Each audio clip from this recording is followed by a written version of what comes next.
అందరికీ నమస్తే అండి. మైథిలి వంటింటికి స్వాగతం. ఇవాళ కాళ్ళ పులుసు చేస్తున్నానండి. పాయా షోర్వా.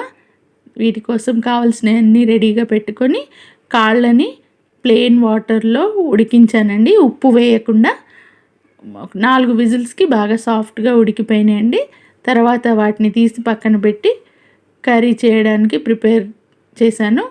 ఉల్లిపాయలు, టమాటో, పచ్చిమిర్చి ఆయిల్లో వేపిన తర్వాత కారము, మిరియాల పొడి, పసుపు, ధనియాల పొడి, గరం మసాలా, ఉప్పు అన్నీ ఒకేసారి వేసేసానండి. అవి బాగా ఫ్రై అయిన తర్వాత అందులోకి పాయా సూప్తో పాటు వేసి చింతపండు రసం కూడా వేసి బాగా మరిగించాలండి. అప్పుడే ఈ పీసెస్కి మసాలాలన్నీ పట్టుకుంటాయి.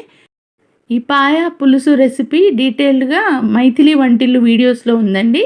తప్పక చూడండి, వండి ఎంజాయ్ చేయండి. బాయ్ అండి.